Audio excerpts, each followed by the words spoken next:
All right, so let's start. I'm so excited.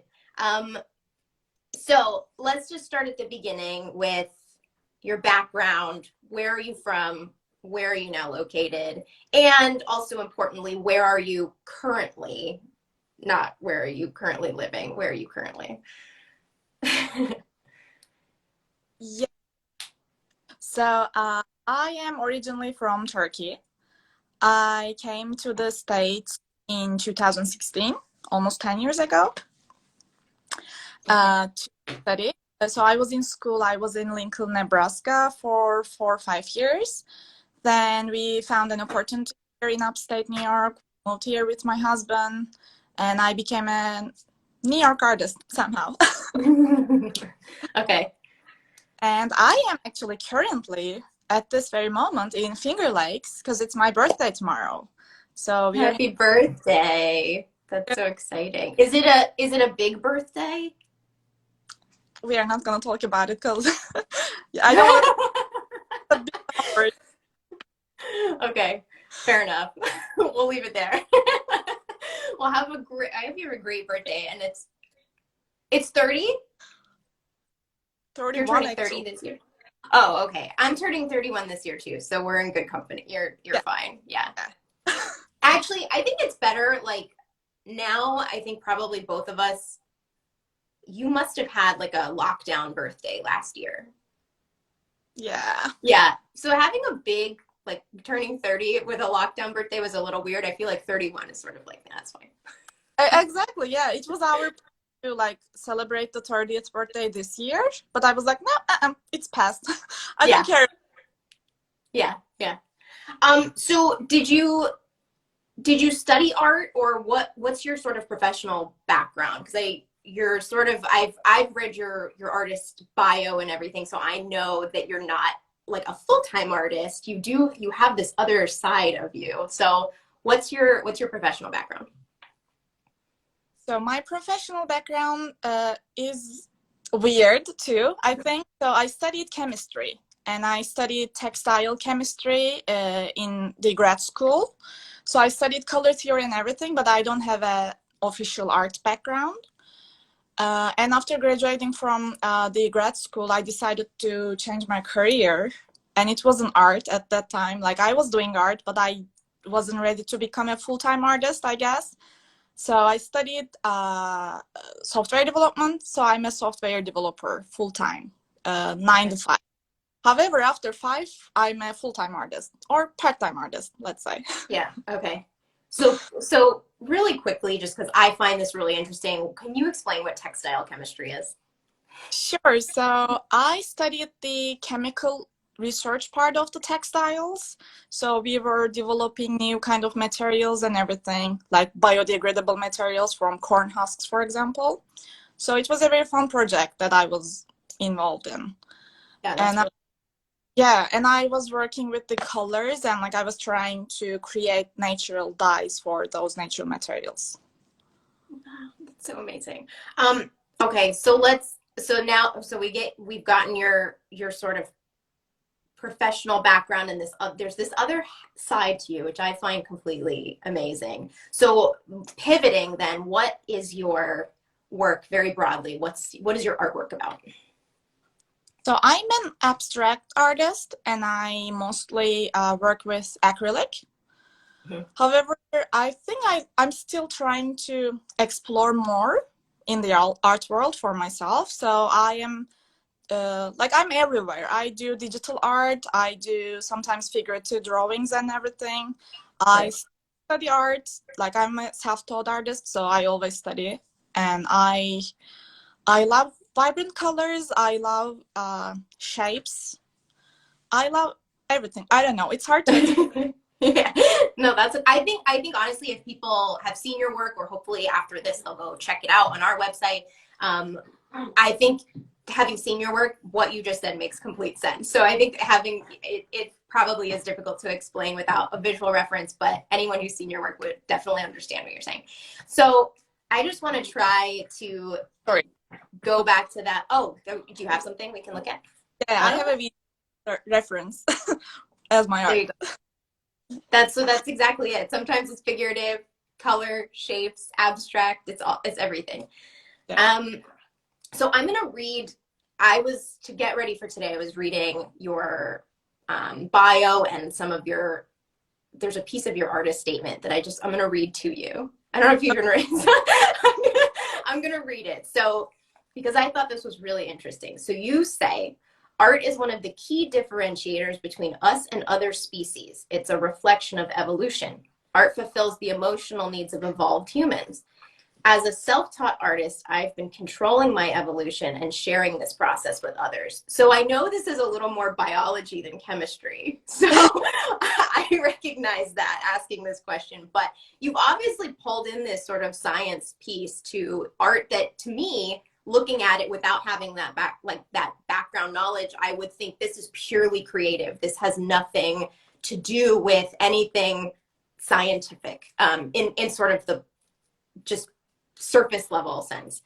So do you think that science has informed your work at all, or is art just sort of this entirely, like, when it's 5 o'clock, you're not a software developer anymore, you're not a chemist anymore, you're an artist, and then you're just this is your other half? Or do you think that you are a little bit more integrated than that? I think they are definitely integrated.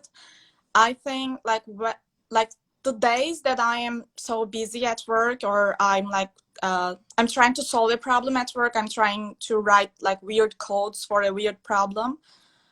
At the end of that day, I feel more creative. Like I'm tired, I just want to shut down, but also like my brain is just, it keeps working and I just want to do stuff on canvas. So I just grab a canvas and paint. So it definitely Right.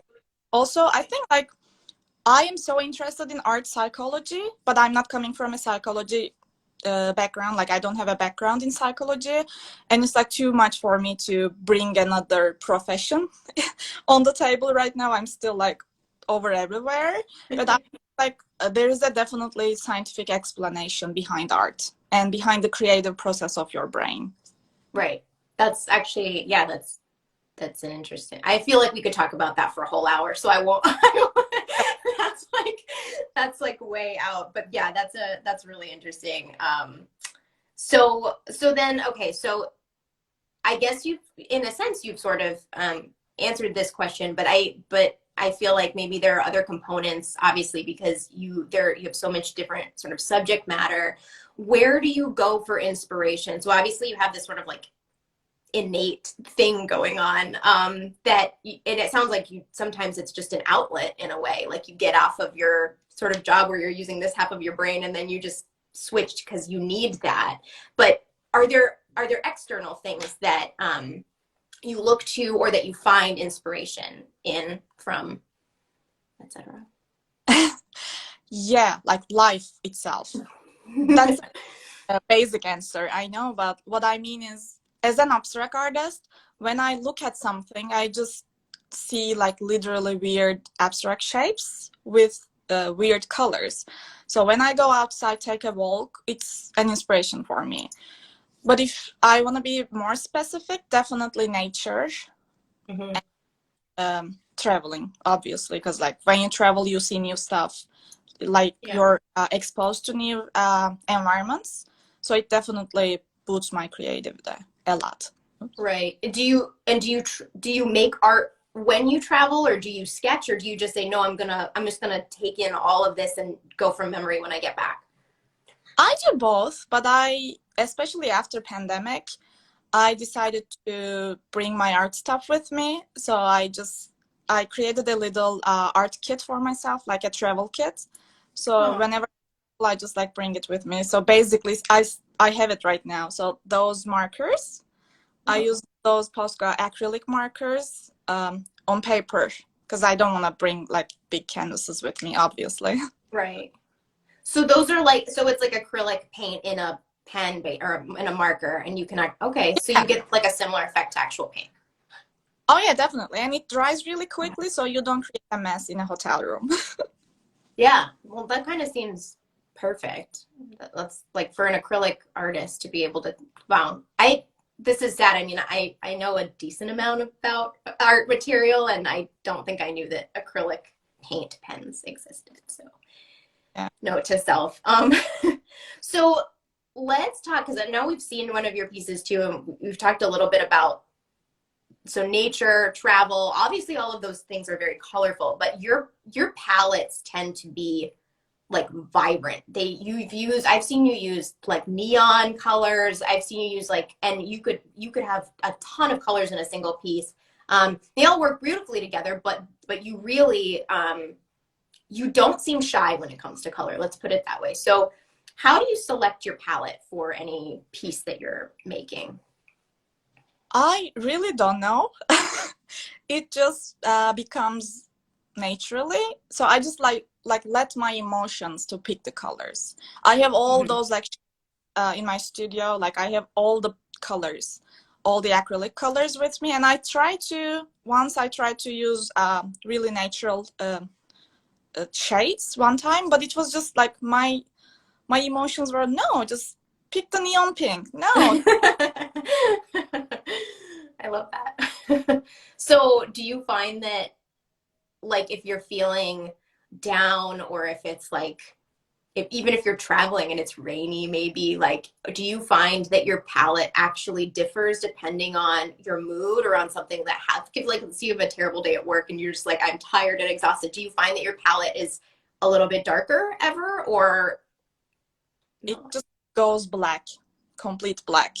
Oh, okay. Yeah, so I just like draw stuff. But Okay. again, like after 15 to 20 minutes, I just pick a neon color again and just like put a little. Oh, Uh, okay. So that's actually really amazing, because that's basically like when you're feeling down, you're not thinking in color, and then and art, the act of making art makes you get back to that place where you're feeling, whoa, that's like mind blown. Okay, that's really cool. Um, so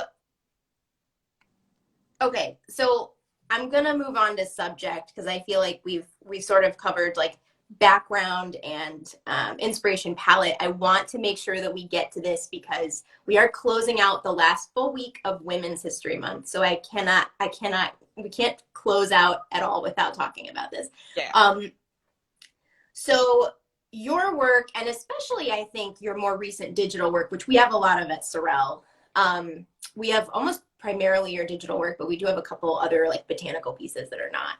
Um, so very often your work features the female figure. And I'm wondering, what about the female figure are you drawn to?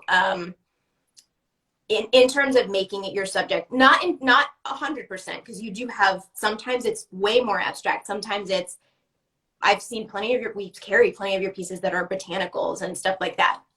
But yeah, what is it about the female figure that you tend to at least partially or more than partially gravitate towards? So I think there are a bunch of different reasons. I've been thinking about it a lot too. Like I'm like, why I am always picking that female figure on an abstract background. So I think the first reason is I really like how a female figure looks like on a blank canvas or like on a colorful background. So it's like my visual reason is that definitely. However, there's a deeper reason for that female figure on my paintings. I think the female or like women in general, they complete everything. Like they complete nature. I think life itself like that too. Mm-hmm. And I'm not trying to be offensive or anything to men. Like It's Women's History Month. It's fine. I like when you feel down or when there's a problem with your life and everything, everybody calls their moms at some point. Right. You need that final female touch on Right. everything. So Right. that touches my female drawings, I think. And also, like, I have an organized chaos on my abstract backgrounds because I use like vibrant colors. It can be tiring for some people. Some people doesn't like that much of a color going on a canvas. So I think the female figure brings a calm nature. So it kind of smooths it out. Right. Um, so when you portray the female figure, you very often seem to, I mean, it's not just you. Well, we do have one piece at Sorelle of yours that is sort of just this abstracted line, like line work of like female arms. But outside of that one, I think so. I'm going off of sort of our collection that we have, especially with your digital pieces. There seems to be this sort of fashion design component to your work. So I'm wondering, you know, where did this sort of, where do those sort of come from? Is it, are you imagining this sort of fashion element? Is it something that you've seen before? Are you working off of a photo of yourself? Like how are these, or is it just like all coming out of your head? And where do you think, like, you know, because to just be interested in sort of the female figure, you just listed a bunch of different reasons why you're interested, but to add in that sort of fashion component, I'm wondering where that comes from, either in your background or just in your personal interests. I think it's both my background and personal interest. So I love fashion, as we all do. So I love, like, I was always drawing fashion figures and stuff, even like back in high school. And in my textile chemistry journey, I took some fashion design courses actually, because it was in the same department. The fashion design department was a part of the textiles department. Oh. I think it's like both ways, yeah. Yeah, that's really cool. So you were majoring in textile chemistry, and at the same time you were taking fashion design classes. Yeah, it was only yeah, like go ahead. or something, or 2 semesters. Okay. Did you ever consider going into fashion design as a career? I did, yeah, I did. Okay. But it didn't happen for some, yeah. Yeah, so that maybe that science piece, just that science half of you just like was like, no, we're going in this direction. Yeah, I think so. Yeah, it tried so hard. That side. But this is perfect because you have a lot of freedom to incorporate and you have a ton of freedom, and you actually use it to incorporate like a fashion design component in your work. And I think I love it.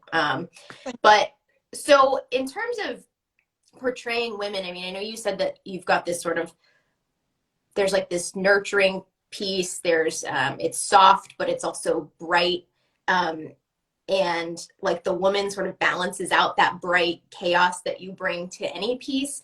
But so you're a woman artist, you're portraying women with bright, colorful, sort of fashion forward type, in a fashion forward type way. Is there any other, are you trying to convey any message when it comes to women, or is it purely this is like a creative experience and I'm just creating it because these are my interests and they're all coming together in one and you're just seeing the result? I think I have a message behind those. So my digital females, they are, as you said, they are like bold. They have dark lipsticks, or like they are fashionable. So they are strong female figures, especially for the for people. Gender doesn't make a difference. Like people are scared of strong female figures all over. And it just, I got some feedback recently actually. Somebody told me that my females are so bold, and it wasn't liked by that person. Yeah, really? Like the person was, yeah, like the person was like, what are you trying to say? Like it makes me feel uncomfortable. Like why that female is, like why she needs to be super strong, or why she should have dark lipstick, for example. Right. Making bold decisions. Yeah. So in a place where she should be softer, maybe. Yeah, I get you. But I guess message was successful, so it's a win. Yeah, that's a perfect a wrapping up point, I think, to that, is that you, and I actually was just talking to someone this week about, even when I don't like, and I've heard other people say this before too, I didn't come up with this myself, but whenever someone, if I don't like an artwork, when I walk away from it and I'm talking to someone about it, the artist won. the artist wins the day because it gave me enough of an emotional response to still be talking about it. Later, I'm talking about their work. They created this reaction in me. So I think that's exactly right, that your message was successful if you got a piece of feedback like that too, that your women are bold and they are sort of maybe even making a difference. Maybe you were portraying them as making a difference, but I think they actually like physically just made a difference. And someone considering the woman and how the woman is portrayed in like the world, basically. So that's a perfect way to wrap up Women's History Month. I think that's an awesome way to do it. Also, So one more thing. Yeah, go for it. Yeah. On the other hand, my acrylic paintings have weird, surreal, asymmetric female figures. I think that has another message. The message is we don't need to be perfect. We can be anything, and it covers men too. Like, it's in general, as humans, we don't need to be perfect. We can just be however we want to be. Just For be, example, yeah. like this painting, like this is a female in my mind. People might not. Yeah. It's not perfect. It's imperfect, definitely, but yeah. No, I could see it. She's got hoops on like me. I could see it. yeah. That is me. Thank you so much for painting me before this. So, and actually, I'm going to pause really quickly here. So Dorothy just wrote that she's going to try to make it to the gallery this weekend to see your work. Thank you so much to Dorothy. And I just want to quickly make a quick note that Hazal's pieces are all available on our website. And they are all prints. So you can customize your print by size, but you can get, we have different framing options. But please go check out our website after this or whenever you can to see more of Hazal's work, because everything is available to you from there. We won't have physical prints available in the store. We only have original work for the time being, and that may change someday, but for the time being, we all of Hazal's is going to be on our website. So moving on, I want to talk to you a little bit about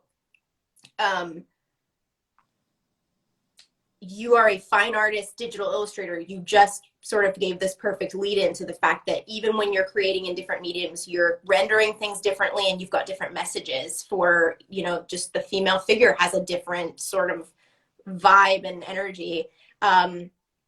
So which came first? Was it fine art or digital art? And how'd you make the transition? And do you like one over the other now that you're doing both?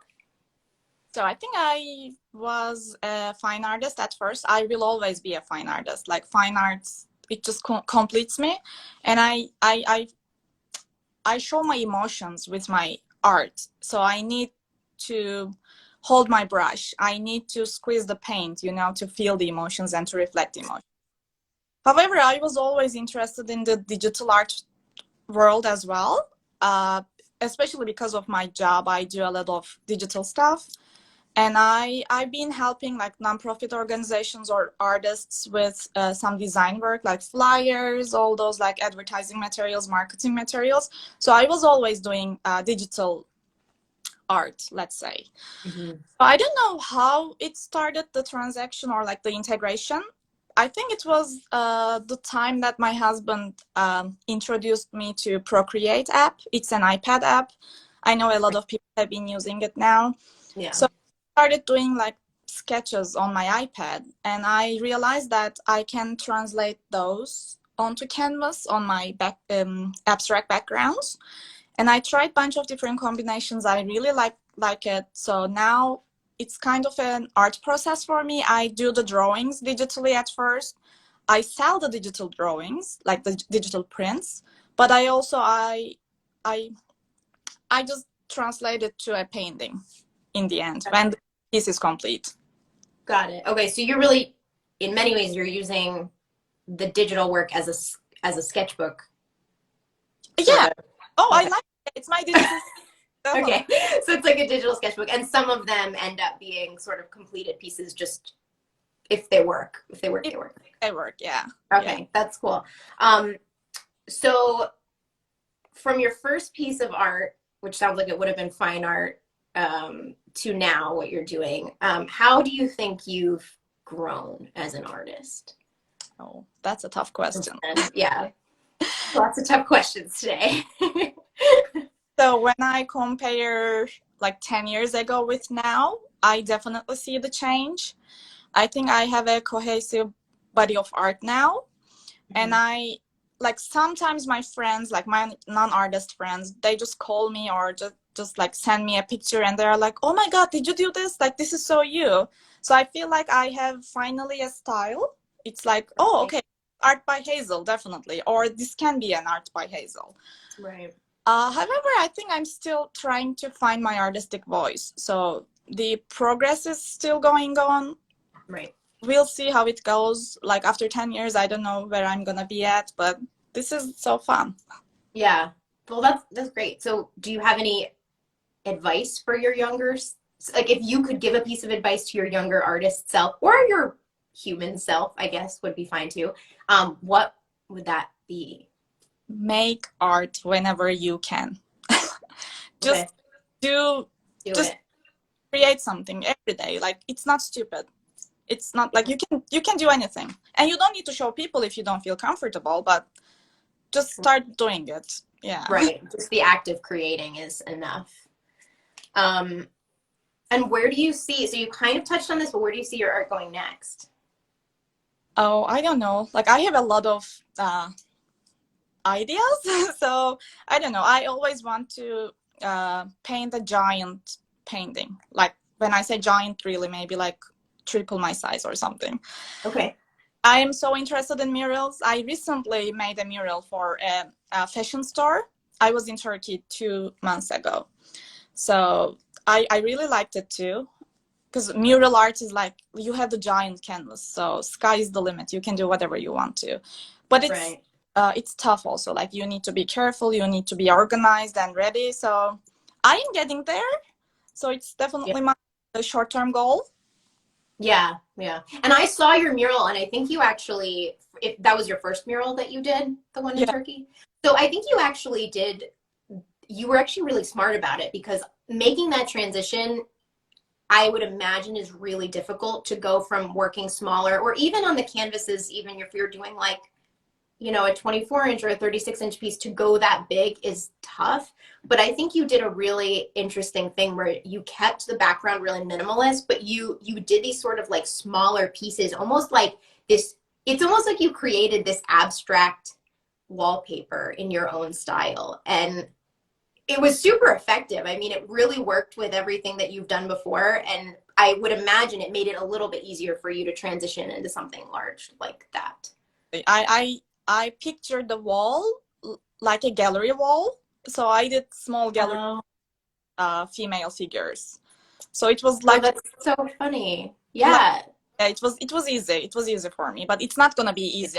Like it wouldn't be easy if it was a real mural, like whole if it were like the element itself were like blown up to that size. Yeah. Well, for your first one, congratulations. And I think it was really successful because I mean, obviously you must have put some thought into that because it worked really well.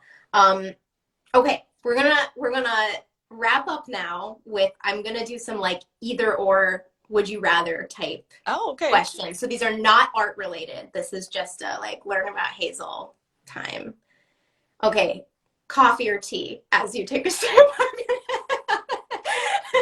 Perfect time. Is that coffee or tea? Coffee. Okay, coffee. Morning person or night person? Night. Oh yeah, night. I am. Do you make art at night? Do you only make art at night, or do you work during the day too? I do make art in the morning too with my morning coffee. Okay. Morning, I am just too grumpy and I don't like myself when I first work. All of your work is black in the morning. Yeah. I get that. All right. Pizza or tacos? Oh, tacos. Okay. All right. You're going on vacation. Tokyo or Costa Rica? Costa Rica. Okay. Skiing or swimming? Swimming.